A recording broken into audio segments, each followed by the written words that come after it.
Oh, we would stomp the shit out of a young white dragon. You guys are ready for an ancient black dragon. That's what you're ready for. He's going to actually do that. He's like, I don't get why everybody died. It was fine. You guys were full health. You all shouldn't have been standing in a line. I don't know what to say, man. Okay, but that's a pretty good defense.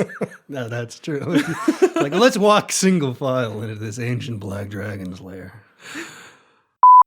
Welcome to Monsters and Multiclass, your Dungeons & Dragons fix. I'm Kevin Odie. I'm Jared Bornigal. And I'm Will Melton. And we'll be hanging out with you for a while to talk about anything and everything D&D related.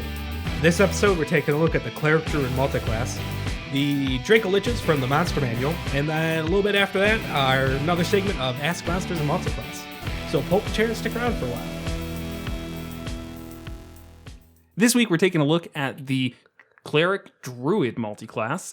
So the Cleric is a full spellcaster, 13 wisdom to multiclass in or out of, and they get their powers from their connection to a greater god. Then we have Druids, who are full spellcasters, 13 wisdom to multiclass in or out of, and they get their powers from a connection to nature.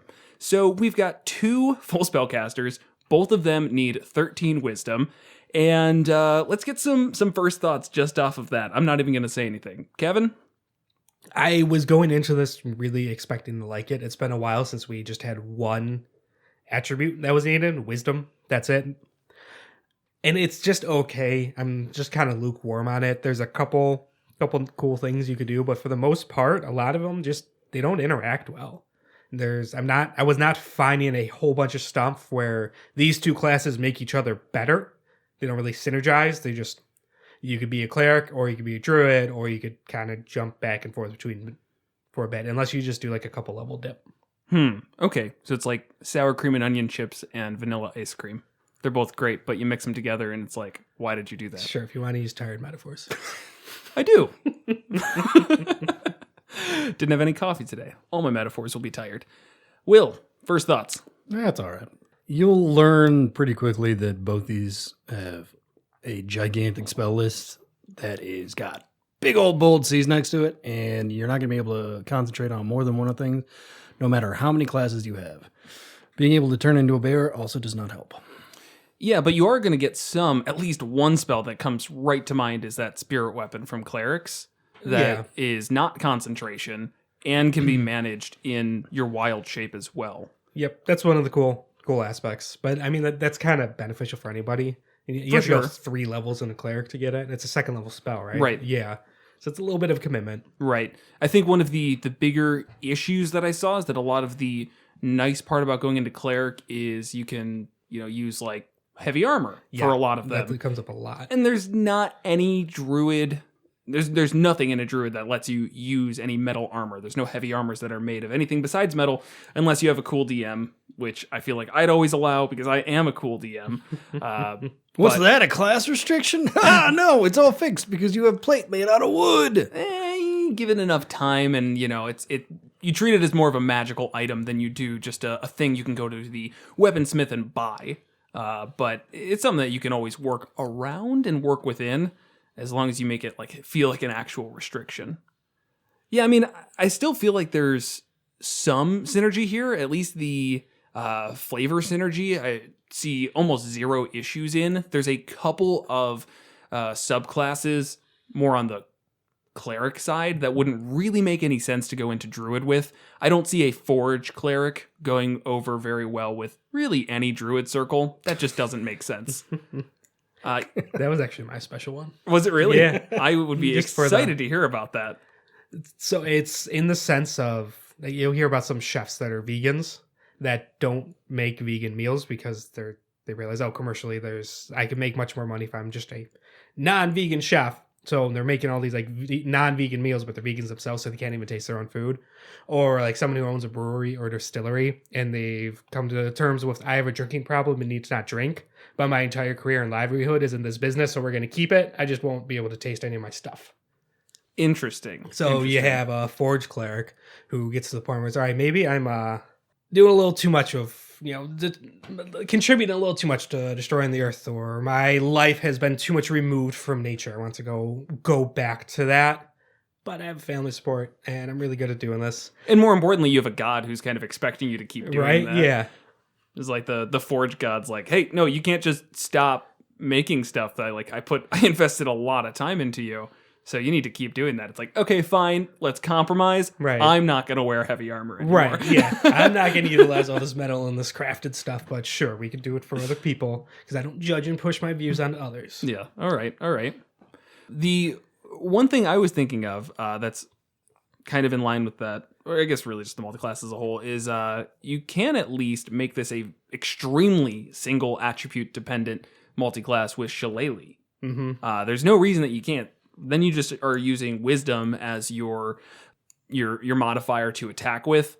Clerics are already in that state where they are pretty good at being up in the brawl, depending on the subclass you go into, but this would just make it so you don't even have to worry about strength. And if you're not worried about getting heavy armor because you are a druid, then I mean there's really no reason to get strength past anything. I mean, do you even need strength then? You just completely ignore it. Right. Which would be kind of nice. That alone, I think, is pretty cool. The combination that I was thinking of is like the least druidy druid, and that's the Spore Druid, because their wild shape just makes you even better at melee combat and just being up in the fray. So this is going to go a bit into the RP side of things, but I just really like this combination of the Cleric Spore Druid, and I'll probably talk about a Cleric domain later. But are you guys familiar with, well, I know you are, Kevin, but Zugtamoy, that's the mushroom god? Yeah. Goddess. The fight that we skipped? Demon Lord. Demon Demon Lord, Lord, thank you. Demon Lord. The Demon Lord of Rot. I'm going somewhere with this. So You've exposed yourself as a demon worshiper. Oh, you know the god of mushrooms? The demon lord? Yeah, that. yeah, hey, quit recording. So Zugtamoy has some lore that specifically states that it's really hard for her to gain cultists because people are just kind of averse to mushrooms and spores and fungus. They're like, yeah, that's super weird. So a lot of times she pretends to be other gods or other beings and tricks clerics into following her path, giving them power. So I really like the idea of somebody who gets like a couple cleric levels, but they get mostly druid, and to them, they're just a pure cleric to whatever nature god. I think I actually have one in here. Oh, pause. If I say pause, do you actually cut it out, or do you just like ignore it? It depends on the comedic timing.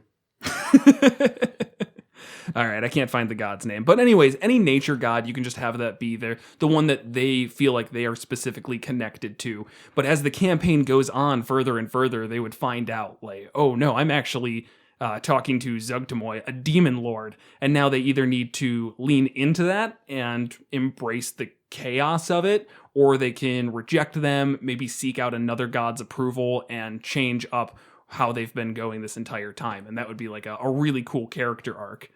Yeah, that sounds cool. Yeah.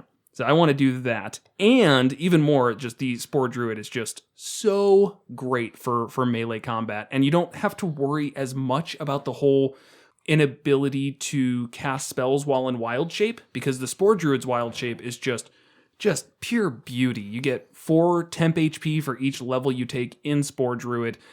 You can increase your Halo of Spores damage, which is when creatures come within your like radius. You can use your reaction to hurt them or force them to make a Constitution save, or they take necrotic damage. Is that right? Something like that. Okay. I don't know. How long have I been playing?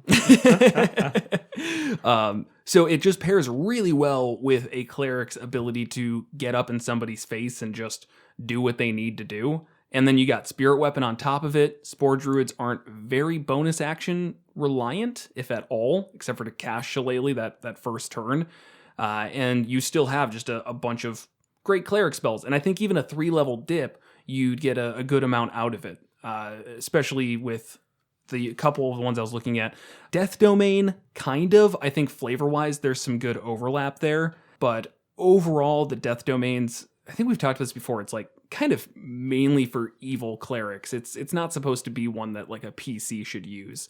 Right. I mean, it's in the Dungeon Master Guide. It's not in any Right.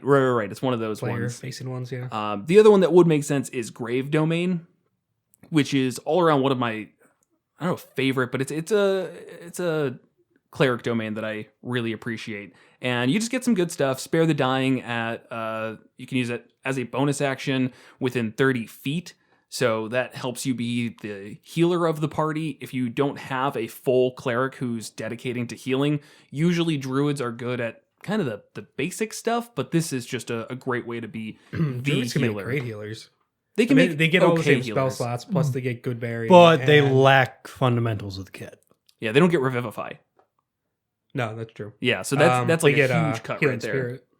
Do they get healing spirit? I thought that was a ranger only Ranger thing. druid. Okay, Yeah. healing spirit's very good then. I could see that being a great path to go down with this. Yeah. It's also illegal. Your feelings on healing spirit aside, it would be very useful. Listen, if you lined up 2,000 peasants in some kind of convoluted figure eight and had them sprint at full speed, In case you are not familiar with the spell healing spirit, as Kevin mentioned, it is available to rangers and druid. It is second level. I think an action to cast, maybe a bonus action, I forget, but it does 1d8 healing anytime somebody 1d6 healing anytime somebody just walks through it for basically a minute. So out of combat, once per turn. So out of combat, it can get kind of ridiculous and just heal up your entire party to full with a second level spell. Right, or you could upcast it to add an additional d6 healing. And you can also move it. How long does it last? And it's a bonus action to cast. 1 minute, Okay. concentration, bonus action to cast. On your turn, you could move the spear within 30 feet. So you can also just place it on somebody. Right, And then right. they get the 1d6. Yeah, so they say the issue And you with can it all. choose who gets healed by it. So there's no like the DM running their enemies through it. That'd be kind of cool though. Yeah. I like the idea of that. Because now it'd be like up to you to kind of keep it back and make sure it's not getting on anyone. But yeah, it's a little strong. And out of combat, it is entirely broken. Yeah, in combat, it's fine. Yeah, it's no, actually I totally a really agree. fun spell Mhm. in combat. Out of combat, it could get a little absurd. That's a lot of healing. I mean, it's It's full healing. 10d6 healing on all of your party members for a second level spell. Is averaged, 40 healing per party member? Yeah. No more broken than that 10th level artificer cure wounds in your spellstone thing. Right. But I think it just goes to show more and more Wizards of the Coast doesn't really care about out of combat healing. Nope. It's like, oh, you get healed up, great. I mean, you used a resource for it. Right, exactly. So it's just fine. I mean, I know, yeah, I had a high level ranger who had this, and we did nerf it out of combat, which was fine. Right. But like in hindsight, I'm wondering if we really even needed to. Probably not. No. I mean, that was also like a high level campaign, I believe. Yeah, we And- got to level 17. and I was a little fresh as a DM, so I think it was hard enough for me to challenge you guys. Right. I didn't need that on top of it. Now, I don't think I'd care as much, but I still think just things like that, they just don't fit in the spirit of the game is really all it comes down get to. He said the name of the spell. Yeah, that was on purpose, but I thought we were all mature enough to... No! Talking about healing spells, though, so Druid of Life Cleric is one of those where they actually do synergize well. The first, life domain, Mhm. Disciple of Life, whenever you use a spell at first level or higher to restore hit points, the creature regains additional hit points equal to 2 plus the spell level. So that works. That even works with Goodberry. So each Goodberry, as you cast as level 1, you get 10 good berries. Each one restores 1 hit point, Mhm. which isn't much. With this, each Goodberry restores 4 hit points. So it becomes 30 points of healing. Is that right? Yeah, So how does that work again? 40 points of healing, sorry. So because the life cleric, they have a Yeah, thing whenever that- you use a spell of first level or higher to restore hit points to a creature, the creature regains additional hit points equal to 2 plus the spell level. So you cast Goodberry at first level, so it's 1 hit point per Goodberry plus 3, so that's 4 points. And yeah, you're a druid, you get 10, right? 10? Yeah, per you cast? get 10. Mhm. No, you're So right. yeah, You're 40 right. points of healing. It just takes forever to eat your terrible. Yeah, you can health only one per points. round, so it's not an in-combat thing again, but... But if That's- you upcast it to level 9, Do you get 10 more good berries per upcast? I don't think you do. it'd be hilarious if they broke I have it. no idea if Goodberry... That- I don't it- that's one of those things that should actually scale like that because that really would not change a whole lot. No, it just takes you now 90 turns to get up to full. But there was an official the Sage Advice stuff Uh-huh. where it was clarified Wow. in that. Yeah, one could argue that the verb like to restore hit points means an action, but there's no reason to believe that. So if that's the case, No, you cannot. You do not get anything for upcasting Goodberry. when does that come in with the Life Cleric? Is that First level. first level? So a 1 level dip into Cleric gets you that crazy good berry. Yep. Crazy good berry. That's going to be the name of my next crazy cereal. berry. The crazy berry. So that would do Healing Spirit too, wouldn't it? I couldn't find an official ruling on that, but since it affects Goodberry, I would think it would. Yeah. So it becomes 1d6 plus 4. That's not For bad. healing, yeah. Yeah, I mean, seriously. That's not game. I mean, none of this is game breaking, but No, plus but it's 4 nice. for a 1 level dip. Plus, Yeah. you also get Toll of the Dead. Plus, you get Toll the Dead. Can't Yeah. ignore that, to be honest. Mm-hmm. The best cantrip in all of the games. And being a mono class that you are, your save DC would be pretty decent. Right, that's the best part of all of this. Is it's not like you have to you're losing out on so much. You're not even losing on your spell slot progression. You still get the same amount of spell slots. The only thing you're missing out on is you're an extra level or 2 away from getting a higher level spell to cast. So you can still upcast your whatever spells that you want to upcast and make out. It's pretty good. Yeah, it's an interesting combination, but yeah, you do. The problem is you miss out. I always bring this up but it never matters because nobody ever does this. But you do miss out on some of the cooler shit in the game, in my opinion, at higher levels. With which both these classes do have a At lot. higher levels. Oh, Will, tell me about all the level 20 campaigns you've played in. It's like half the game sitting there. It's like, I'm so bored of D&D, but I can't balance a combat encounter if I have 10 levels of fighter as all. You know what? You're just dumb. You are correct. These are 2 classes that have some of the best, if not the best, level 20 abilities. I think Druid, we've all agreed, hands down, is... Unlimited wild shape. It's the best. I mean, it's Especially amazing. if you're a Moon Druid. Especially. Spore Druid comes close, but not kind of. It's a little close. 80 temp HP for free. 80 temp HP, that's good. It's not as good as a full-blown fucking Earth Elemental. As a bonus action every turn for the rest of your 1,000-year life. Somebody at Wizards of the Coast held up the Ranger and the Druid at the same time, and they went, that's even. That's great. People will choose these in equal proportion.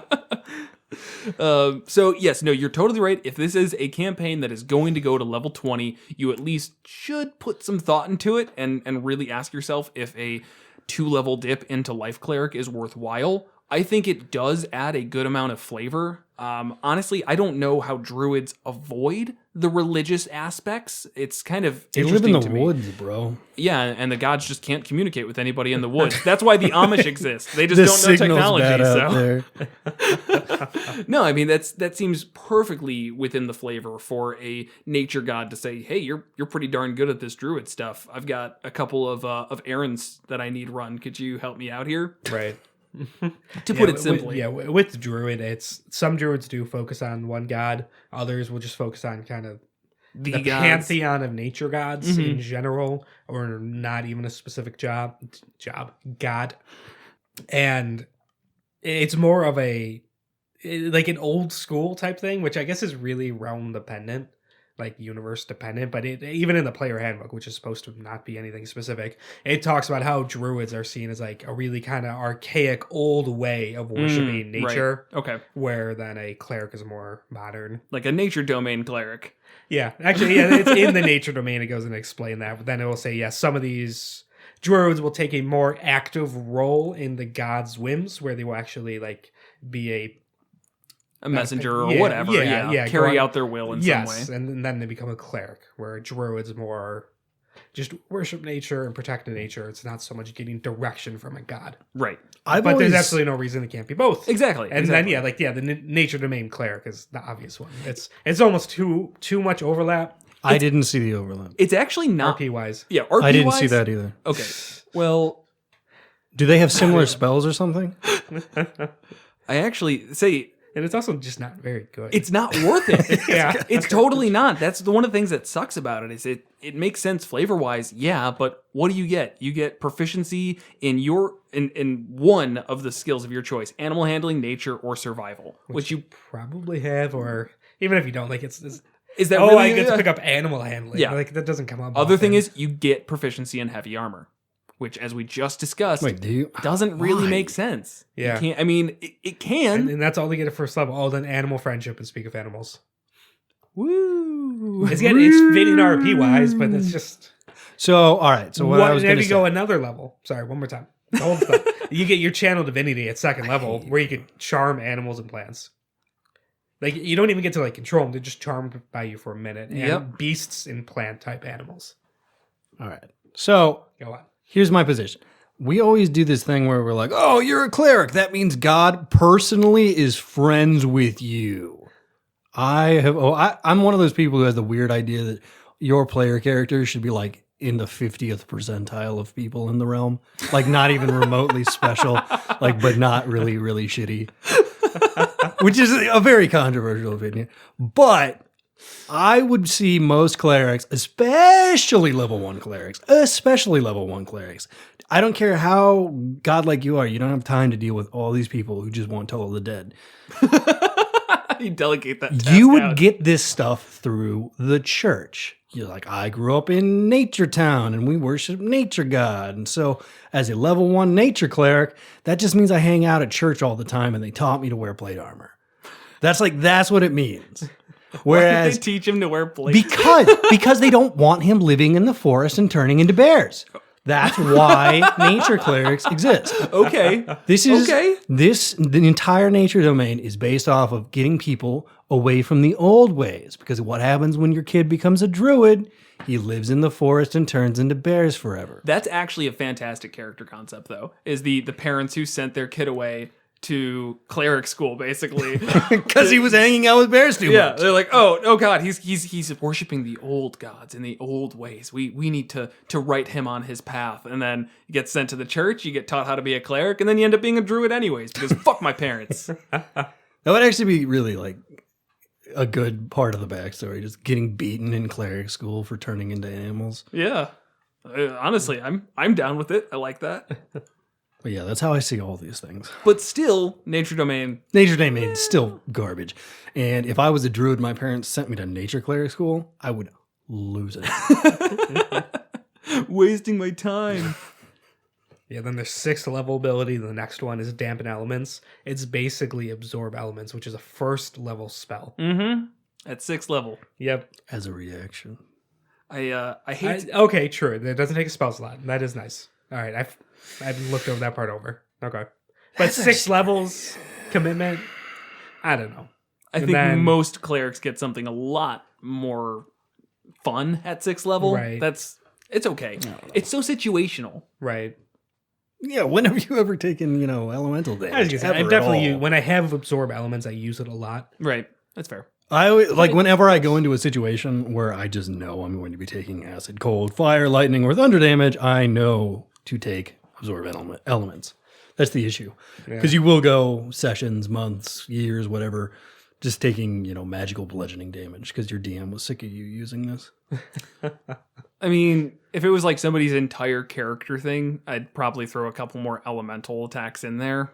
It just depends on your campaign. Right. But I just think overall, it's not that exciting because there's a level 1 spell that takes the place of it and does just as good of a job. It does a little better because then you actually absorb the elements and you do the damage back. Which always bites itself in the ass because it always they're ends up being resistant or immune. So you just target to someone else.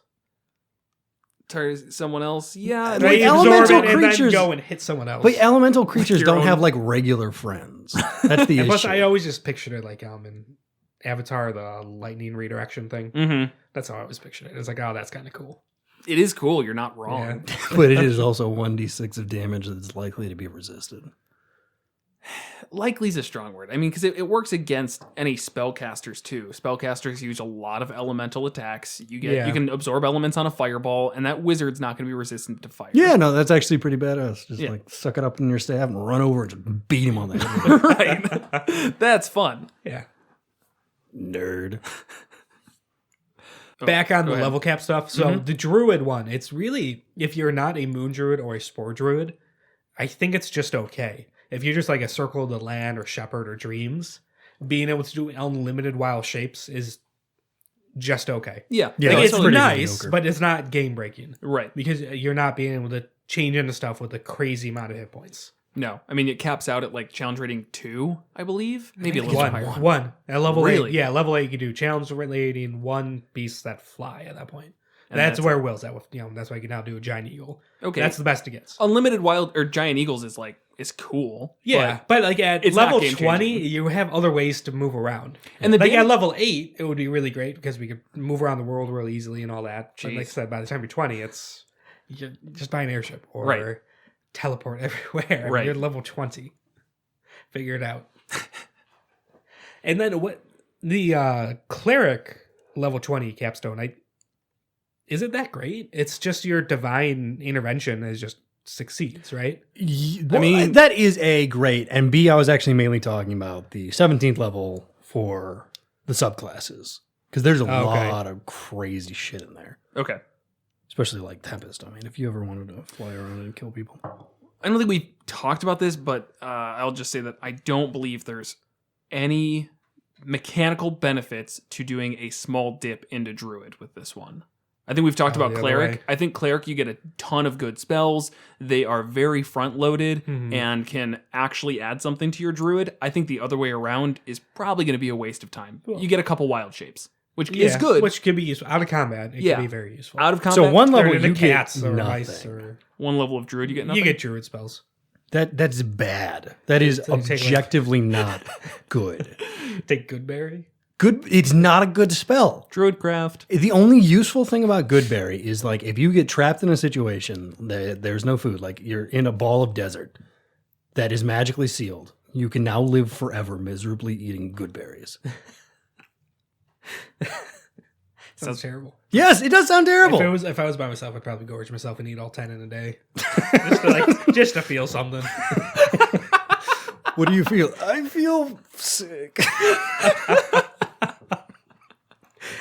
Good berries can be good to play the yo-yo game of if someone's unconscious. No, you're not get them allowed to back force up. people. That's the rule. Officially, you can. The good berries? Oh, I was just potions, but Potions, yes. They does said good no, berries you say you can't have do to that be- with good berries because it takes an action to consume the good It takes berry, an action to consume a potion. but you don't have to chew the potion. Is that really like the official justification? I want to say that yes. Why you did do it have to do autocorrect to that. gooseberry? gooseberry? Those Those are are a real. thing. But I'm on D&D Beyond. It should know. That would be a garbage Fair. spell. You can summon gooseberries. They are regular gooseberries. I've never had a gooseberry. I think they're for like flavoring gins and stuff. I don't know if you eat them. No, that's junipers. I know, Okay. which are also berries. All right.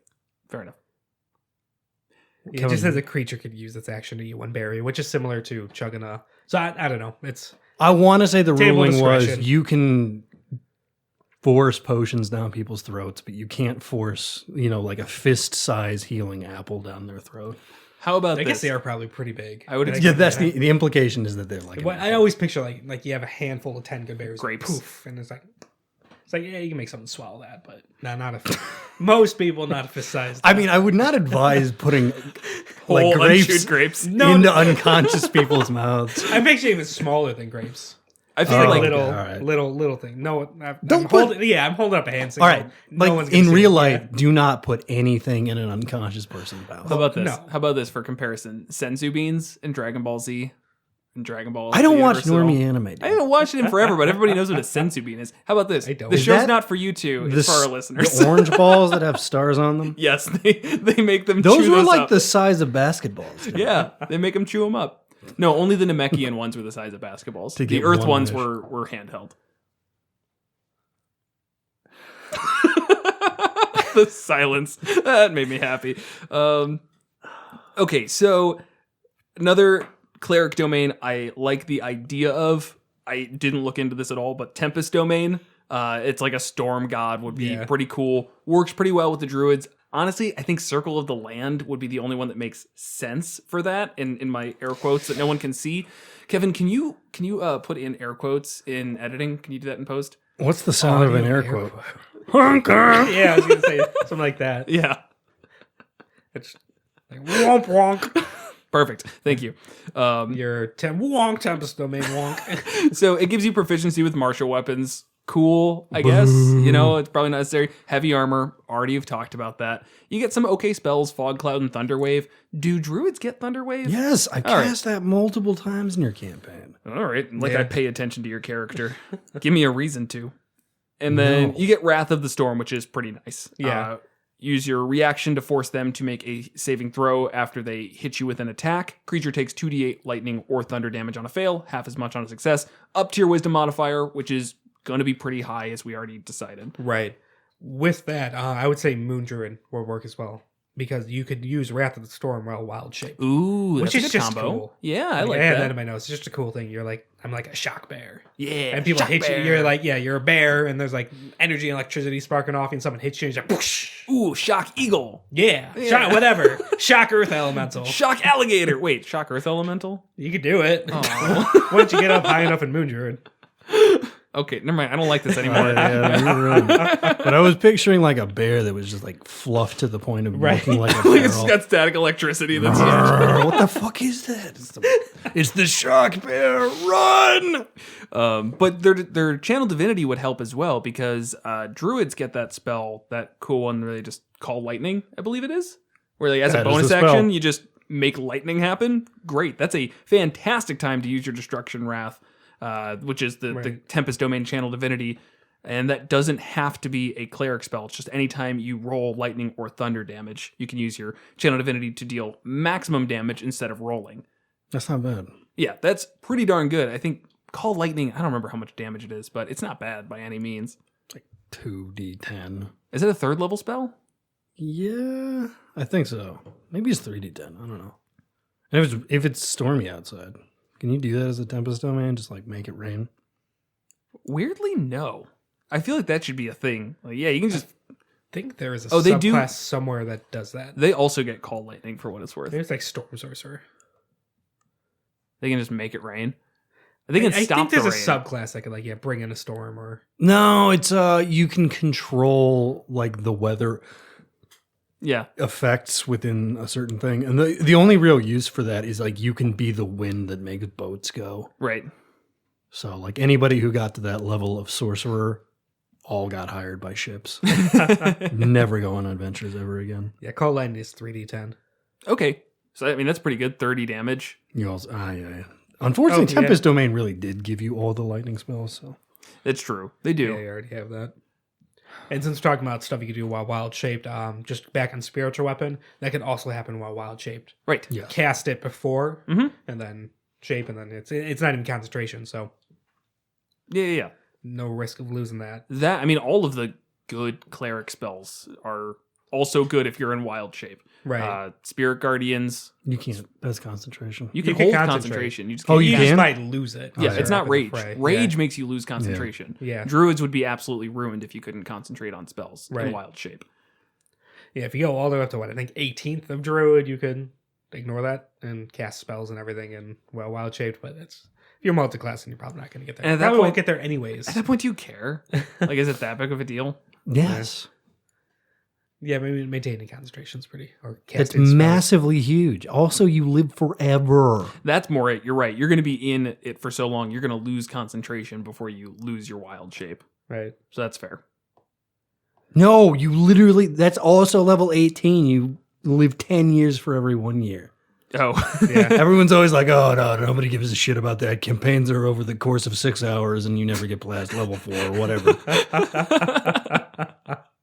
all that sounds accurate. Yeah, timeless body. Yeah. Yeah. And then I don't think this would be that great, but invoke duplicity of the trickier domain where you can make a copy of yourself. Best I could tell, you could do that while wild shaped also. So you're making like copies of your bear form or elemental form or whatever. Oh wow! And you can give yourself advantage on the attacks. But you lose out on the So yeah, the Evoke Duplicity, make a copy of yourself. One of the big things is you could cast spells through your duplicate, but if you're wild shaped, obviously that does not come up. Right. Alternatively, if you and your duplicate are within 5 feet of the same enemy, you get advantage because they're all confused and frightened. Oh, so if you go into rogue as well, then Well, I mean, also, yeah, rogue and trickster cleric are kind of Yeah. an obvious one. yeah. I never really liked Invoke Duplicity just because you have to concentrate on that. And it seems to ruin Yeah. a lot of what makes it It's good. not great, but I'm just saying it's something that could work well, Yeah. shaped. Yeah, definitely. I feel like that's a lot of people just kind of gloss over. It's like, oh, I'm shaped, so all that stuff goes away. It's like, no, it'll still work. You can even, best I could tell, you can even cast it well shaped because it's not a spell. Right. It's just right. a class It's a class feature, which is totally fine. Just like you get smite well shaped, even though they use it as a spell slot, it's not cast in a spell. Right. It's still just garbage. I don't like it mechanically, but just for flavor, War Domain would be cool only in the sense of like a druid who has been through the whole we need to protect nature too many times and it's just like is just tired of it. Fuck it, everyone needs to die. Yeah, it just becomes the loose cannon basically and goes into the war domain just like, how do I protect this even more? And they're like, I guess kill him. Yeah, kill everyone. No, that's Death Domain, really. No, That would fit better mechan or RP, I think.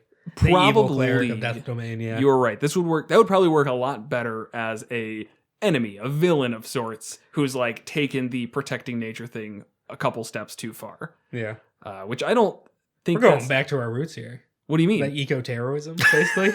Like episode 2, we did like the Ranger Sorcerer. Yeah, and it's the been a little Unabomber. bit. Yeah, man. Oh man. Not that we're advocating eco-terrorism. Terrorism. Tourism, ecotourism, I totally Yeah. advocate. Go. Why, to yes, terrorism. go to nice untouched beaches and ruin them. No. The eco part is that you don't mess them up. Leave them better than you found them. Don't put go like, at all. Put like ribbons or something on the turtles. Stay in your cabin. Leave it better than you found it. No, but it would make a great villain for Yeah. sure. Yeah. And I have found a lot of fun in making villains from PC levels. I think that's a lot better than stat blocks. It works out really well. Yeah.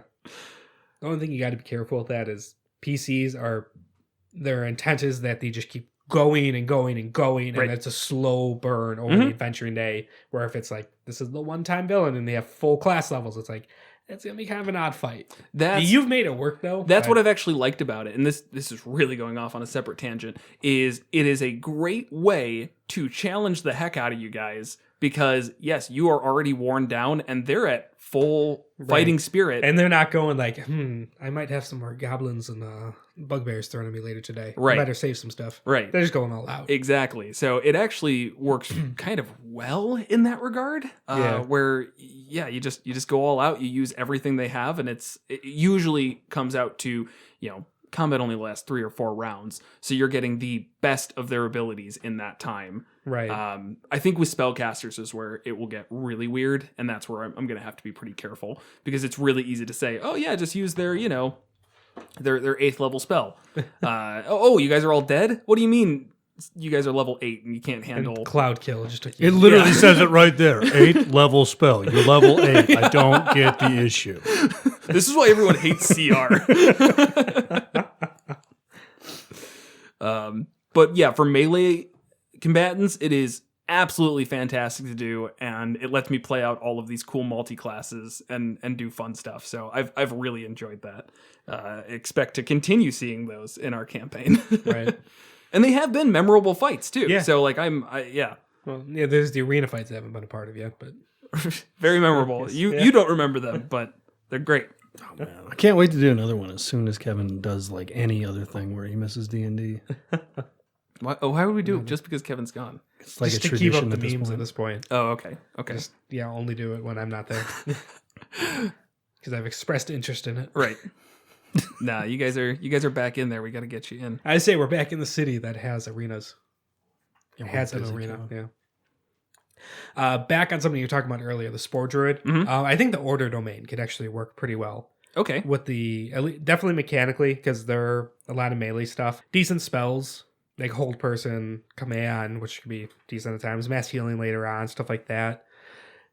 And then the Voice of Authority, when they cast a spell on friendly, they could have that creature attack someone. Oh, infectious spores. Is that where you're going with it? No. No. Voice at first level. If you cast a spell, Oh, it's an spell ally to slot, attack. Yeah, Sorry, I missed. Yeah. they can use the reaction immediately after spell to make one weapon attack. Anyway, it's just a good thing in general. Later on, then Order Demand, second level.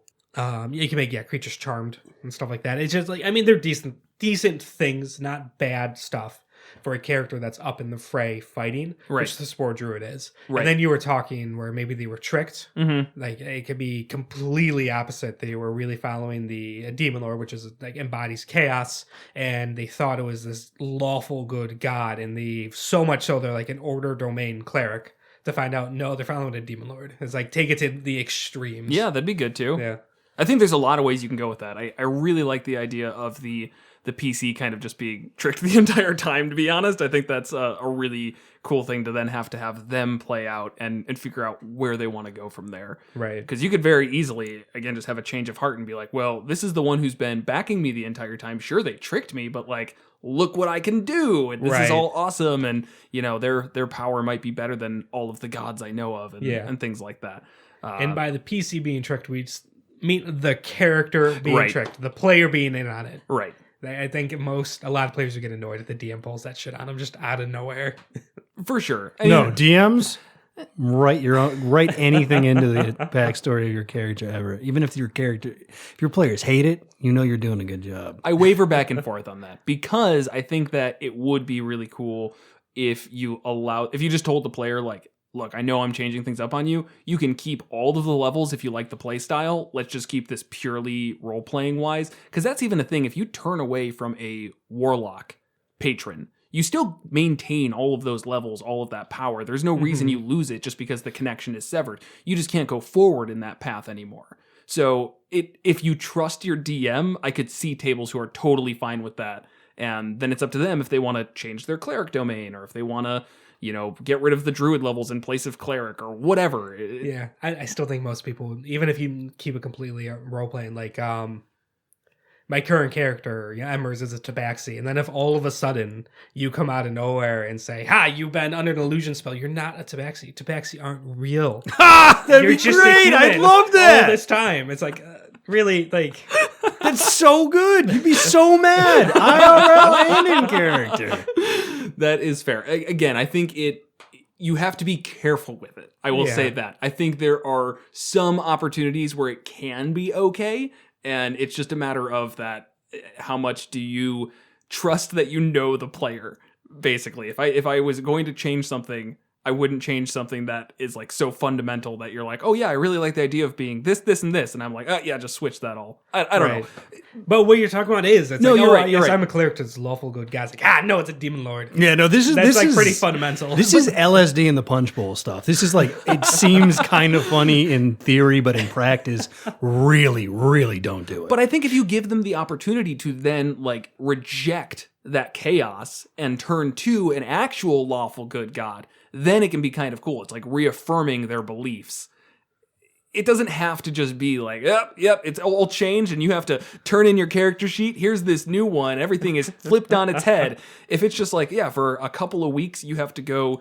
to Police Academy? Sever the ties with Zugtamoy or something like that. Then that can be cool. And then you have to have this whole role-playing thing of finding a lawful god that you actually trust. You have to rebuild a relationship with that god and... It can be cool. I don't know. It comes back. I won't do it with you. Yeah. I won't do it with you, Kevin. Okay? I'm not worried about doing that. It's just, in general, I would think most, and maybe I'm just projecting myself on other people too much. I would think most players would want more agency in what happens with their character. Like, that's a really, really big thing. And it's like, I would think most, like, if the DM has the thought, approach the character outside of the game, the player outside of the game, and talk to them about it, see if they're into it. Don't just spring it on them. I think that's fair. And I think in practice, that's how I'd actually go about it, just based off of things that have happened in the past, honestly, because I've even asked Krusk, Logan, but I've asked him, like, hey, there's a couple of ways I want to take your character. Which of these sounds more interesting to you, so I don't just start shoehorning you down one direction. Right. And I had to reveal my hand a little bit just to, see what he wanted to do. But I actually think this would be a very interesting question to turn back to our listeners, if I'm being honest. How much agency do you want to have in your character? Are you okay with the DM kind of taking you on a ride as long as you end up at a location you're okay with, or do you want to be able to make those decisions beforehand so that you control, I guess, really everything about your character development? Everything might be a strong way to put it, but I'd love to hear people's thoughts, because I don't know. I don't even know how I'd feel about it. I don't know what being a PC is like anymore. So, yeah, that would be cool. That would be cool. Any other mixtures here? See, I think you've only got a couple that would like just be bad. And even the Forge domain one, I think your idea was pretty cool, and I could see that working out well. Arcana domain, probably wouldn't waste my time with it. Yeah. I don't think it's that great either. No, it's really not. If it sucked without the combination, it's not getting better. No. There's no improvement here. Right. It's like barbecue chips and French vanilla ice cream. He did change it up that time. Because barbecue chips are garbage. All right. All right. Folks, I'm sorry. This is the last official episode of Monsters Multiclass. Yeah, I'm out of here. I'll be doing monsters and monoclass by myself. Not liking barbecue chips. It's okay. No, they're not okay. That's the issue here. They're fucking perfect. That's just not true. They're literally just kind of sweet. That's it. I can't deal with this. It's not that good. I would rather a standard potato chip with like onion dip. Oh, God. Maybe even some wavy Lays. But barbecue chips? Nah. No thanks. Give me some Doritos. Oh, come on. Those are manly chips right there. I do enjoy Doritos. There you go. We've got so many cool flavors. Maybe the bold ones. The spicy Doritos. I feel like it just needs to be said. We are not sponsored by Doritos. We're really... Yeah, I think everybody knows that. I have received money from Doritos. So it'd be such a weird thing for Doritos to do. Sponsor this D&D podcast by Cool Ranch Doritos. Like not even regular Doritos, just the Cool Ranch ones. I don't like the regular Doritos. Oh, maybe if we see like a food company doing like a twist promotion where they like mix two of their flavors, we can be like, oh yeah, sponsor us. And they'll be like, who are you? Stop emailing us. Like the Wendy's full D&D campaign. Yeah, Monsters Multiclass, we'll be doing a food mashup. How do you feel about French fries in your Frosty? Oh, yeah. I think the salty and fattiness of the fries really bring out the chocolatiness of the Frosty. We're also not sponsored by Wendy's. I guess we have to say that now. So, with that, any closing thoughts on the Druid Cleric? Cleric-Druid. It's all right. Thank you for the correction, Kevin. Yep. Everyone was lost. They had no idea what we were talking about. Will, you think it's all right? Yeah, it's all right. I feel like I like it a lot more than you guys. It has a lot of flavor potential, which is always good. It doesn't set you back in any ways. I agree it's not like coming out with any amazing combinations that you can't get by going single class in either. This, I guess to some extent, might be a multiclassing for the sake of multiclassing class. But it adds something at least, and I think it lets you kind of break out of the norm of what these classes are. So a druid who is more devout to a god. Cool. The tricked one that we talked about. Also a really cool character concept. There's more to it than, I think, just meh mechanics. Yeah, it doesn't excite me that much. It's okay, if you really want to do it. We were talking about ways to do it. A lot of times we'll go through an episode and it's like, man, I really want to play that concept. I'm not getting that. I super would not play this concept. Fair enough. Fair enough. It's not bad. It just personally does not excite me. All right. Well. So on that downer. Let's move into promotion minutes. All right. Let's see if I can get this on one try. I can say no sponsor this episode, so that should be easier. Right. Except Doritos. Except for Doritos. Could we get sued for saying that we're sponsored by Doritos? Probably. I mean, they can try, but they're gonna fucking have to take me down. They're gonna pull a Waco on me to stop me from saying I think if we legitimately tried to claim it, we were obviously just joking around. Right. We're not sponsored by anyone for this episode. End of story. Okay. So if you are not, make sure you subscribe to our subreddit, which is our Monsters and Multiclass. Follow us on Twitter, monsters_multi. And of course, subscribe to us wherever you get your podcast. Leave a review. We also have a Patreon that you can contribute. Oh, it's a Patreon. You would be a patron. Almost had it in one take. We're going to keep rolling. So you can be a patron for us, and you get episodes early if they release early. And beyond that, it just helps us continue doing this. We'll still do it regardless, but we can improve our quality, pay for hosting costs, do fun giveaways, and anything else that takes money that we can't really justify for a hobby. Transcribing the episode. And of course, That's transcribing. the big one. That's the expensive one we keep working towards. It is, but it's so far in the distance I that know, it's hard to think about. You guys want to know how much it costs to transcribe one of our episodes? $9,000 per minute. No, there's automatic transcribing, which I've been suggested. It was funny, but not good. Yeah, like I would say, not even close enough where it's worth doing that and then just correcting it. Yeah. Like it's especially with three of us talking and not picking up on that. Anyways, so if you do want to support us, there are places to do that. Links on our Twitter, subreddit, literally everywhere. With that, let's move on to our monster of the week, the Dracolich. Is it plural? All dragons have to die at some point. Some have a bit more issue with it than others, though. Dragons who are willing to go to extreme lengths perform ancient rituals that can give them immortality upon their success. Upon this, they are usually shunned by dragonkin and dragon gods alike. And those dragons are our monster of the week, Dracoliches. So these things are plotters in the same vein as the Nagpas, but stat block wise, they're only a little bit more than dragons. What are some thoughts on this? I know we never do first thoughts. I'm doing it anyways. So there's a good handful of monsters where they're the plotters, like the Nagpa and stuff like that. Beholders too, where you could build a campaign around them, they're the thing behind the scenes pulling it, and it's all of those are kind of set up by the time you actually get to them. That fight is relatively easy unless like you build a terrain around it. Like a beholder in a 10 by 10 foot room is just going to get absolutely destroyed immediately. Right. That sort of stuff. Like you have to like carefully craft the terrain and the setup and drain resources and to make those fights good and whatnot. With a Dracolich, I mean, they're essentially adult or ancient dragons.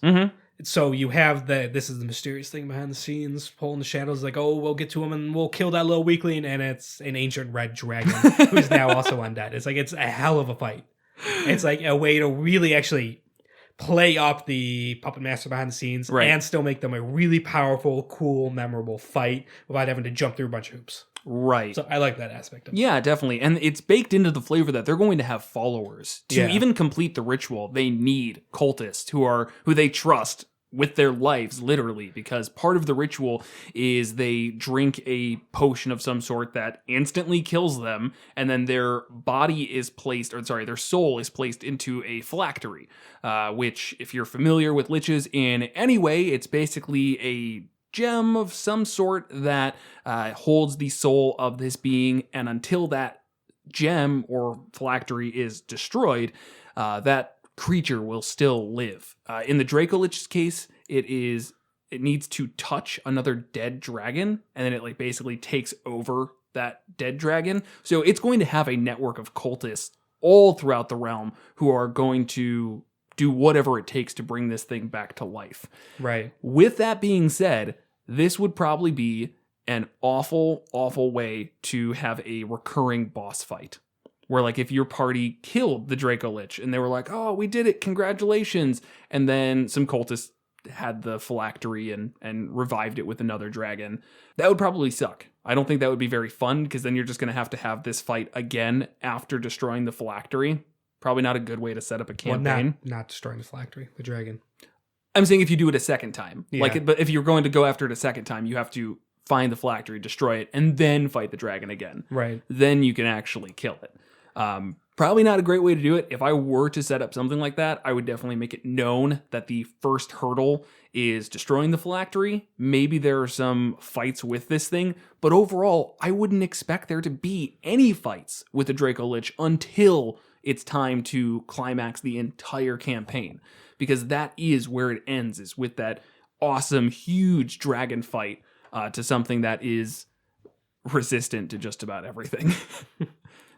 So I would actually disagree on that. There's dragons, the different colors of like chromatic dragons span the challenge rating spectrum. I mean, so they have to be adult or ancient, so they will be higher.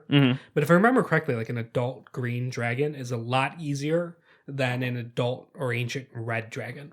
Right, it is. So Probably you can about kind of scale it. 5 or 6 challenge rating difference, if not more. Yeah, so the first one could be, again, whatever the lowest adult rating is, green or white, I think. Kill that, tough fight, but not ridiculous. Goes into phylactery. And then it turns out they actually did it a favor, because based on the circumstances of that, and again, the cultists go out and look for another dragon, they find an ancient red dragon to put it in. Okay. And then you have to go through everything again and have a much harder fight. Obviously, put a bunch of time between it.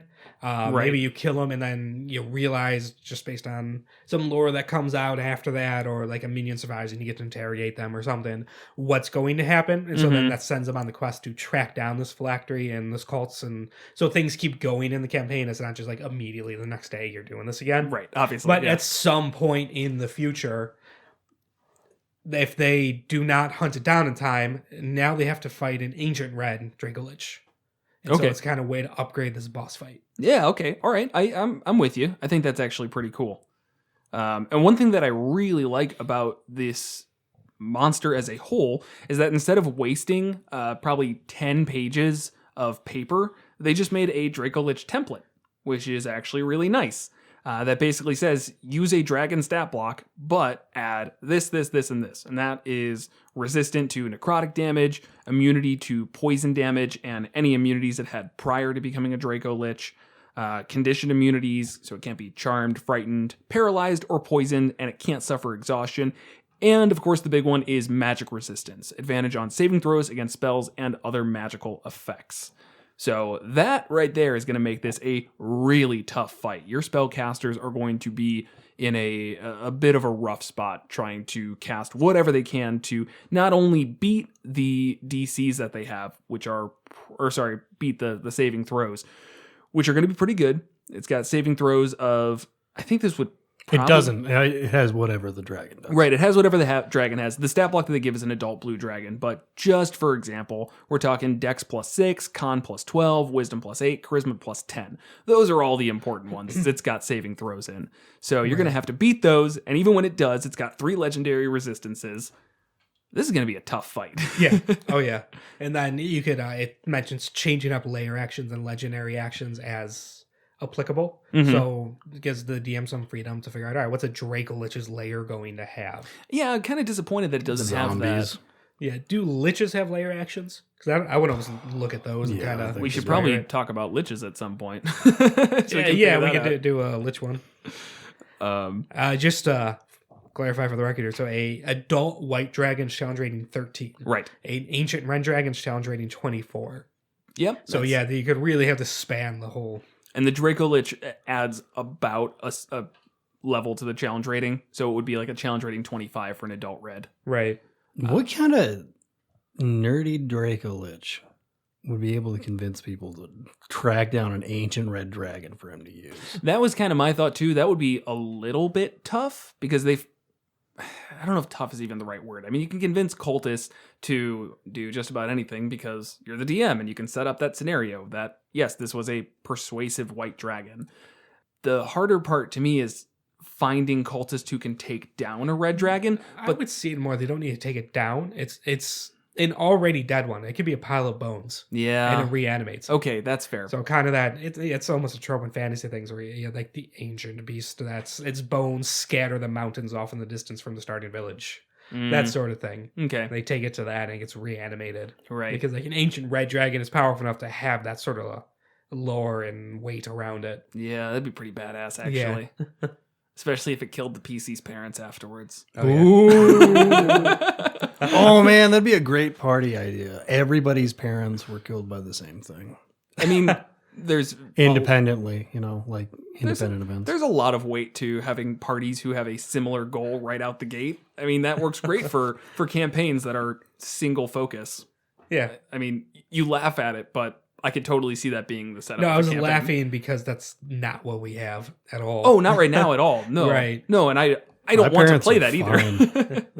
We have the complete opposite, which I think is cool as well, where everybody's helping each other out on their weird goals because you're all best friends. So And liches do have layer actions. good. By the way, they could roll a d8 and regain a spell slot at that level or lower. I think some of the higher level dragons get spells. Okay. That's here. Within 30 feet, a crackling cord of negative energy tethers the lich to the target. Whenever the lich takes damage, the target must make an 18 con save. On a failed save, the lich takes half the damage, and the target takes the remaining. And it lasts until initiative count 20. Or the lich calls for is the spirit of creatures that died in its lair. These apparitions materialize and attack one creature the lich can see within 60 feet. DC 18 con save, or take 15d6 necrotic damage on a failed save, half as much on a success. These are just like, you can literally just give those to the Dracolich. For sure. I don't see why you wouldn't. Right. The one thing that I think is a little bit difficult and you need to be careful in these fights is just paying attention to the HP as a whole. 225, this is once again the adult blue Dracolich that they give an example of. But 225 HP for a challenge rating 17 creature is not that much, in my opinion. I think that a party who would be ready to fight that level 11, maybe, could probably rip through that in 2 or 3 turns. And that alone is just not the end boss fight that you probably want. What I was thinking of was, this thing's going to have cultists. If you have cultists in its lair who are dedicated to keeping this thing alive and basically sitting there and healing it up every single turn, that would make for an interesting final fight, because now your Right. party has to kill these cultists because they're healing this thing up and keeping it alive for much longer than it needs to be. They're protecting it in whatever ways they can, and that you can get creative with. I mean, maybe they've got, we just talked about it the other day. There's that spell where you like basically take half of the damage of a creature, and I can see that's a thing that cultists would definitely use. Something Right. ward. Something word. I can't remember Yeah. the name of it, but using spells like that where maybe it's putting the cultist in harm's way at some level, but they're buffing it up, and now it's up to the players to decide, like, okay, so we need to kill these cultists, and once we kill them, we see like, oh, okay, now it's AC has dropped because they were casting Shield of Faith on this thing or Warding whatever. bond. Warding bond. Thank you. All right. One thing to note is everybody always says this shit, but then they also make the dragons like, oh, you fucked up, and it breathes before anybody goes. It does 66 out of the game with a DC 20, so you can totally wipe out a party and end their ability to fight. So yeah, no, totally. At level 11, even, Yes. everyone should have over 66 health. They should. They might not. Right. It's like, oh, you had a fight beforehand. It's like, you could be just done. Okay. Fair. So you have to keep all of this stuff in mind for higher level stuff. That's why everybody avoids it, because you do have to keep all this shit in mind. Yeah, I mean, this is a lightning breath, so that one's like the specific 90-foot line. A lot of these are usually cone attacks, and I think they do less damage because they're cones. I'd have to... It depends on appropriate challenge rating. Like the Ancient Red Dragon is a 90-foot cone, which does 26 d6 Love it. with a DC 24 dex save. Okay. Yeah, it's an average of 91 damage. Okay, the ancient ones are on a different level, Yeah. obviously. I would not throw a party of level 11s at an ancient red dragon. No. They're going to die. But that can just be toyed around with. If you want it to be easier, then just make it a different dragon type. It doesn't need to be a blue dragon. It can be a white dragon, as you just said. And maybe they White dragons suck, though. White dragons totally suck. And then you can bring in what Kevin talked about, where they kill it, they're all happy. It's a tough fight, but they get out on top, and now the ancient red dragon's right around the corner, and they're like, well, shit, this is going to level 20, isn't it? And that's fun. I mean, that's awesome. Or legitimately give the PCs the chance to stop it. Yeah. It's kind of this long-term over months and multiple sessions. It's sort of like a race thing to try and hunt down where this phylactery is and try and stop them before they bring it to these the ancient bones of the red dragon that used to terrorize this area. Yeah, and I think if you're doing that, then you need to introduce a different big bad evil guy to kill. Yes. Because it's really unsatisfying if you just kill a bunch of level 2 or challenge rating 2 cultists and you're like, we did it! We stopped the cult of the Dracolich. And then that's it. Yeah. But I find that perfectly satisfying. there is definitely some benefit to allowing your PCs to feel like badasses for the final fight of the campaign. That's not the right type of feeling like a badass. No. What's more badass than killing like 37 people in 7 rounds? Exactly. That's the ninja shit right there. Yeah, maybe. I don't know. This actually kind of goes back to my like anti-anime posting where like anime fights between the big bad evil guy and the hero. It's like, oh, look, they're doing literally nothing to each other until they increase their power level over the next 6 episodes. And then one hit just like blows them up or whatever. Why would you let it be like that? That's not D&D That's at how all. it is. But I want to see like dozens and dozens of random dudes just getting dunked on by like a Neo type. Well, I think that would be the leading up to it, of course. Right. I mean, No, that should be all of it. it's just an army of cultists. There's Yeah, like exactly. 200 of them, and your level 20 party has to rip through them all. Exactly. That's awesome. Maybe they could be in some sort of like arena. No, Like, Kevin, they're not the arena goblins. style Goblin shooting, arena! yeah, with crossbows. We never talked about that really. I don't think we officially. Yeah. have. All right. Somebody asked us about, hey, explain your Goblin Arena for your Ask Monsters multiclass, and I have an excuse to force these guys into talking about it. Okay, I'm all right with that. God forbid we bring it up naturally. It's such a long conversation. I also need time to remember it. Yeah, I don't remember all the specifics. it's fine. We'll figure it out. Way too much time wasted on that. Way too much. I still think though that you're gonna want a big bad evil guy that can kind of be the just the thing in between that is leading the charge to get these ancient red dragon bones, and they need to be really powerful too. Yeah, that would be a good time to make it a PC based, not PC, just like it has class levels. Right. Make an actual character or a group of them, because one's probably not going to be enough. If you're like at the point where they might have to take on an ancient red dragon, one level 20 like character's not going to challenge them. A level 20 warlock, CR11. Yeah, okay, that's probably not good. All right. Here's my position on this. I don't think that these are good. The Dracolich? It's not doing much for me. It's identical to a dragon with more annoyance. Mm-hmm. That makes it good. I also like looking at the art. It just kind of looks like something you would find abandoned in a science classroom as a joke. And when I see this and when I think about the dragon bone monsters, I'm so utterly unconvinced of them as serious creatures. You know, I think that's an issue with your imagination, if I'm being honest. I don't think they inspire any kind of worship. And that's what I think the best path with this would be a cult bringing them back. Like that's the thing they're doing. They found a phylactery. Because I think once they bring it back, they're going to see like he's just like this weird pile of bones. And he's like, yeah, no, I guess I really would have preferred worshiping a regular dragon. So going back even further, I think that having the PCs be a part of or trying to stop the initial creation of the Dracolich would also be an interesting point in this campaign. And that would probably be earlier on, or maybe you don't need to go into this whole thing of you kill the Dracolich once and it becomes an ancient red dragon, whatever. It could just be a powerful dragon that is trying to amass enough cultists or whatever they need, the MacGuffins, to create this ritual to turn into a Dracolich. And now it's the PC's job to stop that. Because I think to some extent you're right. Most of these cultists aren't going to come after this thing is a giant pile of bones. They're going to come when it's a giant dragon. I still think it's possible. What I'm saying is it's you're getting hung up on the one piece of art around it. And it's like, oh, I couldn't take that seriously. It's like, I mean, make it look however you want. Even in the description, it goes on. It's skin and scales drawing tight to its bones, or sloughing away to leave a skeletal form behind. You can't just make it how it looks however you want. Yeah, even in the magic thing, like if it's already like a pile of bones because it's been dead forever, that the magic going into it, you see the muscle and the skin regrow over it, and it's clearly dead, but it's not just like this awkward pile of bones. Yeah, I no, say my you issue is that it's dead. It's not what it looks like. It's that it's dead and gross. And this is why liches don't have friends. Liches make their own friends. But this is a dragon lich. I know, but it's A still a Dracolich. lich. I don't know. It kind of feels like it's forced in there. It reminds me of the.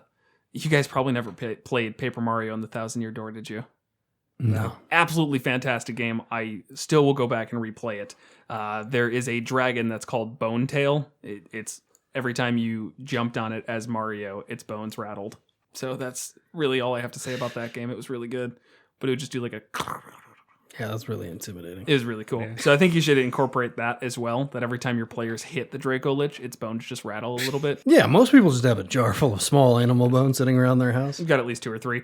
So you just shake that, and now you've got sound effects for this thing. Seriously, though, the game's worth going back and playing. No. Sure. It super is.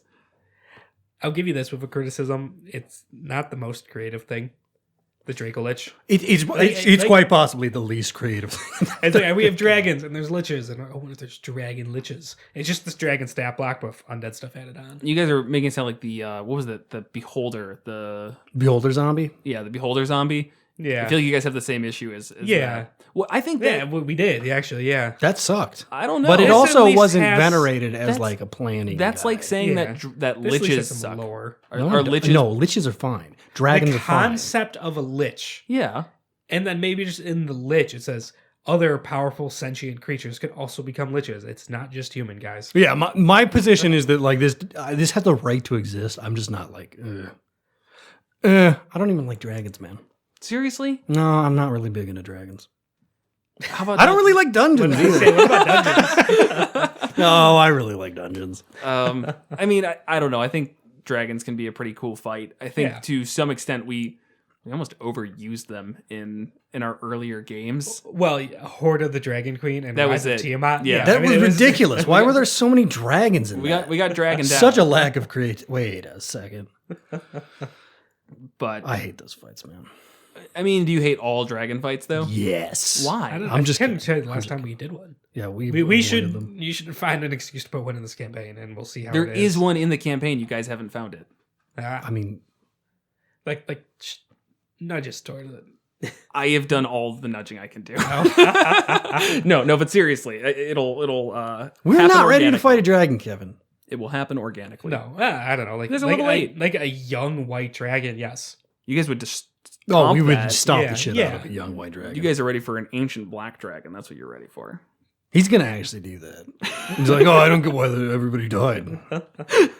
It was fine. You guys were full health. You all shouldn't have been standing in a line. I don't know what to say, man. Okay, but like that's a pretty good defense. No, that's true. Like, let's walk single file into this ancient black dragon's lair. I do like that they did the template though, and they didn't have just like 30 pages. Yeah, like I said, this could obviously exist. I like the kind of lore around it, but at the same time, I don't know. It's like just a little sidebar in the lich area for it or something. But like It's save the space for other more creative things. it's not that much space. I know, but It's like but one still. page. if and you actually read the Probably book, two. okay, almost a third of it is dragons. And you start with Dracoliches, and then it's like, oh my god, the rest of D is going to be dragons. dragon turtle, come on. You know, actually, fuck that. Fuck the entire D section of the monster. There's so many others. You're leaving out the Death Knight. No, that's the thing. You don't remember any of those. 'Cause Demons. Demons, devils, and dragons. And it's a solid 3/4 of the book is things that start with D. What about Durgar? I don't know. I don't know what that is. Durgar? Durgar. I don't know. I mean, I don't. I think to some extent you guys are overblowing it a bit. I think this allows for a cool spin on the dragon is the end boss. And does it need to be more than that? I don't know, man. No, it really doesn't. It's like, oh, I think we're gonna fight a dragon at the end of this. Oh no, it's a bone dragon. Holy shit! Whoa! that's my position. It's like it's a cool spin. It's like it's an okay. But that's the spin. same thing with a lich. No, it's not because it's like, yeah. oh, this dude is not a fucking dude anymore. He's a lich. Okay, so that's the exact I same said there's a twist. reason No, it's not different. because he's still totally a dragon. He's like 1,000% a dragon, but also kind of dead. Okay. How about this? How about a dude who becomes a Dracolich? All right, that's fine. All right. That's perfect. There you go. Where he's like, I really, want to become a dragon, and the only way I can do that is in undeath. Oh man, you should be able to put the Dracolich into like any set of bones. That's fine. I'm all right with that. Yeah. Especially Some kid's really sad about his dog dying and finds this thing. It's like, you've got one of the most legendary ancient red Dracoliches in existence, and he's just like a 30-pound dog. I guess they would probably have the stats of a dog based on how this seems to work. Yeah. it would be a chance rating higher. I mean, it would have like the immunity to poison and resistance to non-magical damage. And he says fuck it and starts planning anyways. They don't have resistance to non-magical damage. They have magic resistance. I thought to bludgeoning, piercing, and slash. No. Nope. Oh, Nope. What you It have doesn't in need life. it. Which is why I was saying its health isn't that impressive. yeah. And I think that's just No, the thing. it should have those things because it takes over the dragon stats to an extent. Dragon stats aren't immune to non-magical damage. No, they should be. What? I think some are. Maybe. All right, here's the ancient red dragon. No, I they're have not. that up. I don't know why they're not. That's ridiculous. Damage immunities, fire. That's it. Yep. I mean, Huh. I've been thinking legendary resistance and layer actions and legendary actions and all that stuff you normally see at that caliber, but yeah, Right. no resistance to non-magical. All right, I'll tell you why that's But stupid. it also has 545 health. Kevin, That's why more in that's line. stupid In is 2020. because you could just hire like 400 dudes with longbows and it's over. Well, and then it breathes fire and does an average of 91 damage in a 90-foot cone Okay, on a but recharge of 5 or 6. it's like when it's out. You just like have these people like set up camp outside its lair. It's like next time you take off, buddy, 400 fucking arrows because the king's sick of you burning his potatoes. honestly, we're not going to do it on air, but like I think 400 archers would probably mostly miss, and the ones that do hit, it's going to be like the Goblin Arena thing where it's like they hit on crits, and so like what, 1/10 of them crit? Is that enough to kill it? Probably not. 40 D8? That is not enough to kill a dragon. No, it's not. So hire 800. Okay, but you're not going to find 800 people who are willing to go fight a dragon because You're not fighting the dragon. You're just destroying it because he Half- didn't get resistance to magical items. half of those people are going to die. No, they're not. Yes, they Probably are. all of them. Yeah, probably all of them. A 90-foot cone is insane amount of coverage. Yeah. Compared to a longbow, where everybody already understands they're only going to hit on crits. Why the fuck would you give a shit about advantage, disadvantage? That's 600 feet away. Because critting with Disadvantages Disadvantages is really approximately hard. twice as hard, roughly. Who gives a shit? Hire not a bad fucking scientist. 1,600 people. this doesn't scale in your favor. It scales fine, dude. It's just not going to work, and that's okay. You can admit that. He can't. He's physically incapable. Yeah. First off, you're right. I am physically incapable of that, even if I was wrong. But in this instance is a great example of a time that I'm so incredibly not wrong. So I will say as a follow-up to this magical resistance thing is that I would say if you are fighting like an ancient red dragon, at that point, it probably doesn't really matter if you have has it a or weapon. not, Yeah, yeah. because like you have a magic weapon regardless. It's really only when you're within that like level 5 to level 11 range where not everyone has a magic weapon that you're really going to care. Right. That's about so that fucking magic stupid, resistance. though. I'm just saying practically speaking, which I know is difficult for you and you just want to yell. Yes. That's what the microphones are here for. All right. Now, last thing is I brought this up at the beginning, but I'm going to bring it back. I thoroughly believe that this is a thing that would team up with the Nagpa, if only so that they could both try and plot and take over power from one another. And I think that would be a great thing to work into your Nagpa campaign, where the Nagpa ends up tricking the Dracolich by giving the party the location of the phylactery because the Nagpa wants the party to take out the dragon. It got what it needed out of it. Mm-hmm. It already destroyed some civilizations and all right. Or it's like getting it's too starting to get a powerful. little uppity. It's like, Right. oh, this thing really, it wants to do this, and that's not part of my plan at all. So hey, party, go take care of this thing because it's trying to do this, and this. That's the bad guy. I'm not the bad guy. And once again, pops out at the end like, hey, I was Joe Schmo all along. I tricked you all. I told you to kill the dragon for me. Turns out I was a turkey person this whole time. Man, that giant turkey sure is helpful. He shows up like all the time. How does he know all this? I'm pretty sure they can disguise themselves, right? Probably. I don't They're remember. like challenge rating 17. Is there anything based off less of powerful threatening than wizards. a turkey monster, though? What's that? Like, if I saw that turkey guy walking up to me, I'm like, this guy's got helpful advice. I'm going to follow it without investigating further. Regular dude, less likely. It'd be so difficult to throw in a Nagpa into our campaign and not have it disguise itself. If I was just like, oh yeah, here's this friendly bird person. You guys be like, seriously? Like, come on. Monsters and multiclass single-handedly ruined that monster. Good. I'm glad. No, it can still disguise itself. And if it can't, it gets a magic item that lets it disguise itself. Who cares? Working into your campaign. Every campaign is controlled by the Nagpa. All right, we're going to move on to the Dracolich. I think so. Well, Barely. This week's question is from the user General Haberdashery. Do you have any house rules that you consistently use in your campaigns? What was the reason behind implementing them? So I have a house rule in mind that I'll talk about, but I'm trying to think of what house rules do we even use? Well, what's the one you have? The one I have, fair enough. The one I have is around how we've reworked rests. Because short rests and long rests, it kind of just became never a thing. You never took a short rest because what was the point? Trying to fit in a full day of adventuring into a single day just didn't happen. So how we have it now is anytime you travel, any rest you get is just a short rest. So if you take a day off, that's a short rest, and that's all you're going to get from it. You can only really get a long rest if you are safe within a town or something else that might come Story up. relevant. Yeah. reason I to mean, give it to us. yeah. For the most part, though, if you are traveling, it is going to be short rest and short rest only. That allows short rest recharge abilities to shine a little bit more. And it's also just made the game a little more challenging. Right, because otherwise you have that thing where you travel for a day, you have your random encounter. Everyone knows that's it for the day. We're just doing this for 6 days. So they use everything they have, get a long rest, repeat. That's not fun. That's not interesting. It has really done a good job of making travel feel kind of tough, kind of dangerous. We have to consider it.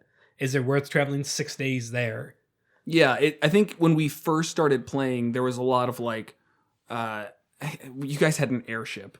So it completely ruined everything in Storm King's Thunder. Is where I'm thinking of. But anytime there was travel, it was basically just, hey, we go to this place and it's like, oh, we need to go back for something else. It's like, cool, let's just go back right now. The way that this campaign has played out has been very much like, okay, we're at a city.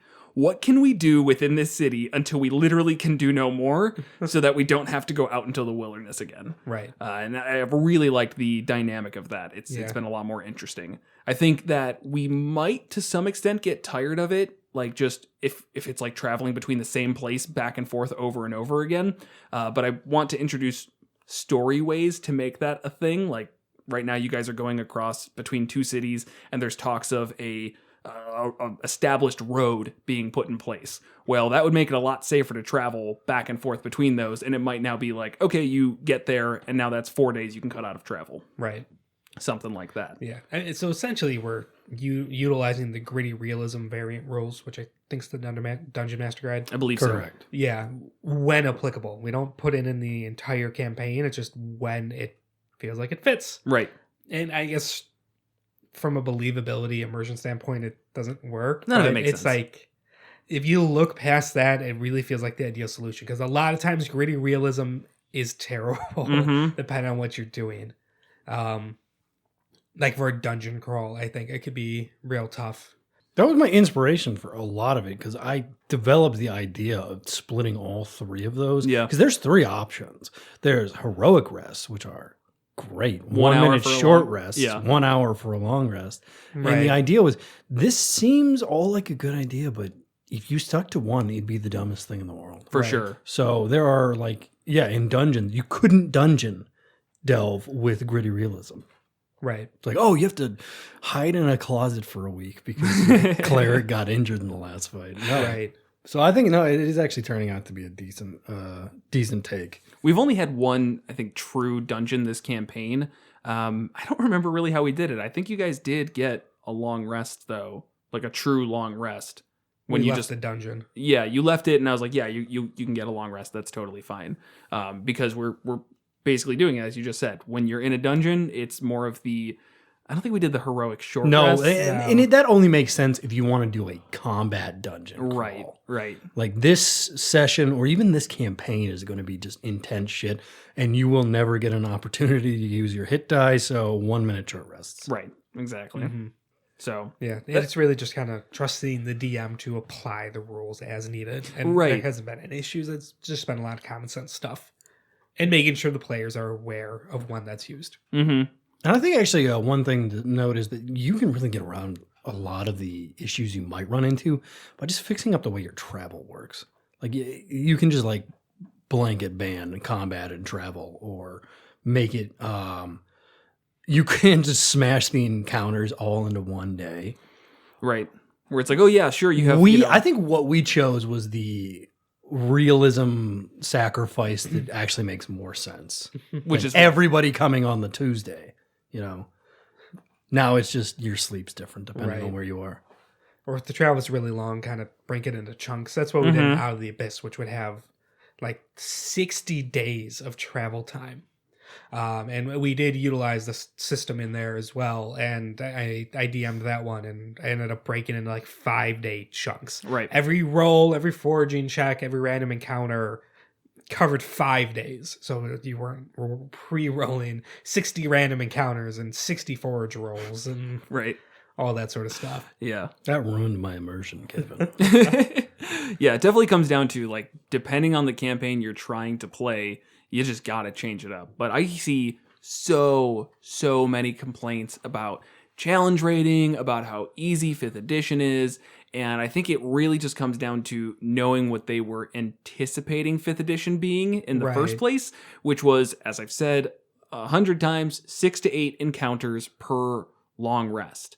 And nobody can fit that in, and they don't have to all be combat, but that is what's expected. Resource draining, exactly. And that just doesn't happen. That's not what an adventuring day generally looks like unless you're in a dungeon crawl. In a dungeon crawl, that fits perfectly. You're going to go into a room, there's going to be traps, you're going to have to use spells, you're going to have a fight, whatever it might be, and there's going to be 12 different rooms, so you're going to hit that number.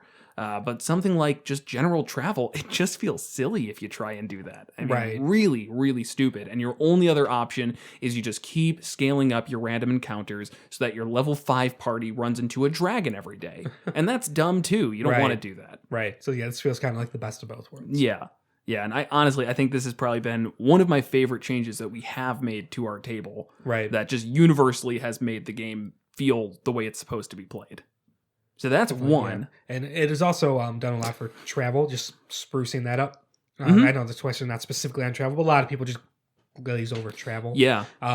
Because then also it gives you time to play in story things like where we're traveling between two cities. That's 3-4 days or something like that. Right. And right away you had us run into an NPC that, we'll travel with them. And they have their stories and you get to know them and talk to them and interesting things happen. Right.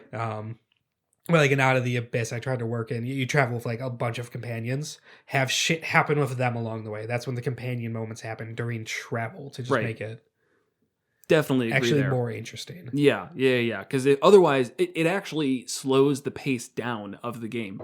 Now, this is something I've talked about with a lot of other people as well, and that is that works great if you have a weekly campaign like we do. Right. If you're doing it monthly, that can kind of suck. That's it's fair. It's like, oh, we can only meet once a month, and when we meet, we get 2 days of travel out of the way, and I'll see you guys next month. Right. Like, oh my god, that sucks. I just want to be where I'm supposed to be and just keep things moving at like that breakneck speed. That's fair. Yeah. So I totally see, like, just depending on the frequency that you can play. For weekly though, it is just fantastic, and as you said, it's where I find the time to work in more of that like slowed down story building, world building even. I mean, there's so much world building you can miss out on if you're not explaining what it's really like to get from point A to point B in your world. Right. Is it something that you just kind of teleport and you're there because it's high magic? Or is it a grueling task that the wilderness is a scary place? There are bad people, there are monsters, there's everything that get in the way. And that sets a tone for the entire world. Right. You know what I hate? When everything in the world scales around your tiny party. I hate And then that you're too. level 11. Mhm. And suddenly the road is a war zone. An impassable war zone for everyone but the most godlike creatures. Yep. And that's something that I definitely plan on keeping in mind as well. I think that we will reach a point where realistic random encounters will stop feeling realistic. Or at least, or even fun at all. I Right. mean, Yeah, no, I do appreciate it. You were like honest, like when you rolled, like, oh, you get attacked by approximately 7 giant apes. You know what? No, fuck. There are no giant apes. That didn't happen. None of this happened. We're in a temperate forest. Yeah. maybe, what? On a small island continent, it's like, oh, you get attacked by 30-foot apes. right. It didn't. And that was funny. I was trying to use Yeah. the random rolls encounters. And it's just like, that doesn't make sense. No. That doesn't fit my world. Yeah. I don't like it. Yeah. Let's move on. Yeah. But regardless, I still will put in the 5 bandits that you guys ran into along the road. You did that 2 sessions ago. Yeah. Where 4 level 8s. And attacking 4 CR2 thugs Yeah. who wanted least- 10 gold from you guys. Yeah. That was it. Absolutely not. And that's, I mean, from my perspective, I expected you guys to say, well, fuck these people. They're trying to, you made the road more safe because not everyone is going to be able to say, oh, I won't pay that 10 gold or whatever. Right. So, I mean, perfectly reasonable. I think that allowed for character choices, that allowed for a showing of how strong you guys were compared to the rest of the world, to be honest. Right. And again, just more world building. It showed this is a dangerous road for most people. I just still crack up thinking, I don't remember who said it, was like, wait, are these children? And we were already like balls deep in this fight. Like one guy was already dead and it's like, because you were like saying that their armor didn't fit quite right. Yeah. To indicate the quality and that they Right. weren't professionals. Right. You're like, wait, are these just regular kids? Yeah, these It are would have been a great, terrible bamboozle by the DM. Yes, you just killed a bunch of 12-year-olds. You never asked how old they were. it's actually 3 6-year-olds standing on top of each other. I asked that. I was getting that. Do they look like they're maybe like 15, Right, 16 right. years old, stole their parents' armor, that sort of stuff. I was like, all right, maybe we should have just slaughtered them. Yeah. I was like, no, these are full-blown adults. They know what they're doing. Ah, yes, you have turned 18. Okay, so that's one. Do we have any other house rules? I'm like trying to think. And we stick to raw pretty hard. No, yeah, we do. And we've all the big choices we've made are the ones that are, in the books, feats, backgrounds, Right. point buys, Right. One we even- made for this campaign, your scimitar, that I actually really like, and it's such a nothing rule. Oh, that's just like a Reskinning. yeah, which The I Hate Rapiers Club. Yeah. is probably its own conversation. We've talked about it on the show multiple times. Yeah, Yeah, rapiers are stupid. So Rapiers are not stupid, they're overused. They're I made a overused. paladin rogue going dex based, and I wanted a D8 because that's the greatest thing. And it's like, oh, it's another rapier, and it did not fit the picture I had for this character or the fighting style or anything like that. And so it got re-flavored as just like this extra beefy long scimitar. yeah, And so now it's a still finesse weapon. D8, one it does D8 slashing instead of piercing. Whoa! Yeah. get him right. So yeah, if your player comes to the table with a weapon they want, give it to them, even if it's like 2d12 for no reason. Just reskin them. Yeah, that's easy enough. I hear that complaint a lot that 5e doesn't have enough weapons. I mean, I'll see people try and fix that by making more weapons with new utilities that I don't like, where it's like, oh, when you crit, it does an additional D8 or something like that. And it's like, those always just seem to go outside of the spirit. But it's so Right. easy to just say, oh, you want this weapon and that's not in the player's handbook. Okay, well, it has the stats of a longsword, but it does the appropriate type of damage. Right. Let's move on. And that's Acid. sure. Fuck it. Do whatever you want, Yeah. literally. It's not magical. Sure, you've got an acid sword now. Another homebrew thing, we don't do that anymore. We got rid of it, but for a very, very long time. When you level up on your health, so as written, it's either you take the average. So let's say you have your hit dice is a D10, you do 6 plus your Constitution, or you rolled a D10 and you kind of gamble with it, that plus the Constitution. We did it where you roll, and if you have the higher than the average, take the roll. If it's below the average, then you get to take the average. The idea being it would really suck to be a barbarian who is just rolling nothing but ones on that dice over and over and over, and they have less health than the wizard. it worked with us for a while, but we kind of started to realize it's kind of easy mode. Mm-hmm. And it can be interesting to figure out, all right, why does my barbarian have such weak amounts of health, or Why is my wizard so strong? buff their constitution, get that up, or just take the gambling out of it and just take the average. That's what I've been doing. I've just been taking the average. Yeah, I'd say that's the one thing that I feel like has been slightly lost by it is I don't think anyone's done anything but take the average. I think Logan has done some rolling because he's trying to play a more chaotic character. Yeah. So he's like, oh yeah, this should be chaotic too. But it's like, does that even make sense? Is the health you gain really, does that need to be a role-playing thing? Here's a really crushing spoiler. His name's Crush. It turns out that average, Is there for a reason. yeah, that's usually what they're going to end up rolling. Right. Not No, to, for not, sure. not to ruin this experience for anyone. I don't know. It's all dumb. No, I I'm- liked it because the reason I liked that rule that we made up was because it seemed like this was one of the only opportunities you were given to just fuck your shit up permanently. Like a rolled one for a barbarian for their health is like a permanent. It goes on their permanent record. So to speak. Yeah. And I never liked that idea. Yeah. There's no fixing that Mhm. going forward. Right. If you did that 19 times in a row, you have no place in the pantheon of level 20 heroes. Unless you do the Ancestral Guardian thing and are always on the brink of dying. Right. Now, I mean, I see some ways to get around that, and I know we discussed it when talking about taking away this rule, and that was re-rolling on a 1 or a 2. I see people do that all the time. It's the same thing we're doing though. So I don't know. Right. Honestly, I think what this is basically coming down to is we're just doing take the average, and the reason is that it lowers all of your guys' HP, and it feels more in line with what the game's expecting. Right. And that's really all it comes down to. Right. Is it seemed like health was a little bit high, and the reason was because we were breaking the game. In my air quotes, please do the sound effects again for the air quotes. Yeah, but it has to be around what I say, like yeah, and it honestly, I don't know if I have noticed it like significantly change anything. I don't really know if it matters, Right. but I also don't think, as you said, we don't need the training wheels anymore. We've been playing for a damn long time, and if 20 HP is going to make a difference, you guys probably messed up somewhere else. Mm-hmm. Whose throat was that? That was my throat. Apologize. that was my throat pocket where I store water.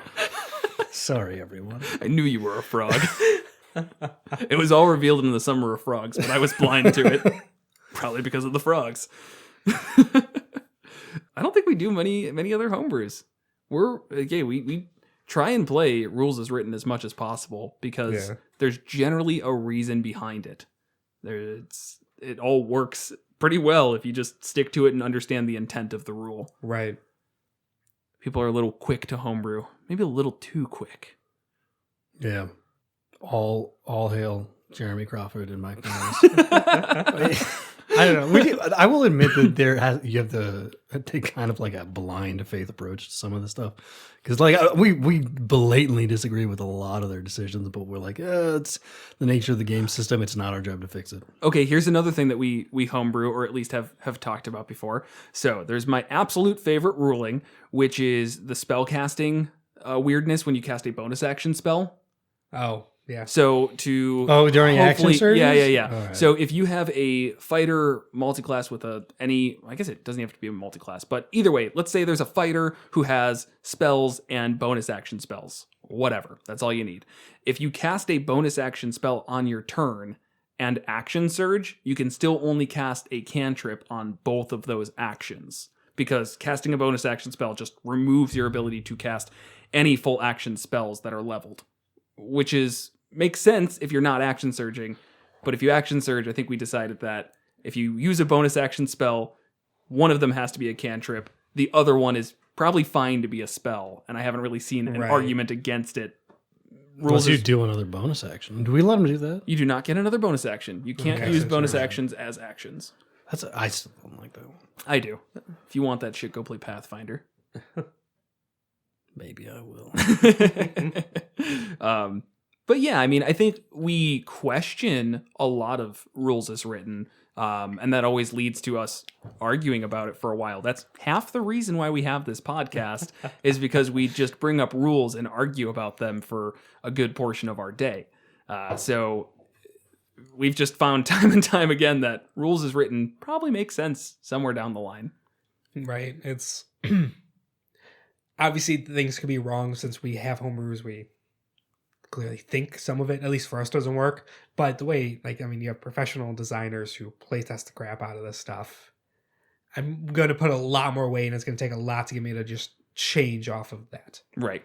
In terms of house rules. Right. Homebrew, you keep saying homebrews, but I would say something different where you you're make right. your own race or a different weapon or whatever. That's a little different. Totally fair. But yeah. Totally fair. I'll turn this once again back around to listeners. What house rules do you use? And what have you found works for your table and why?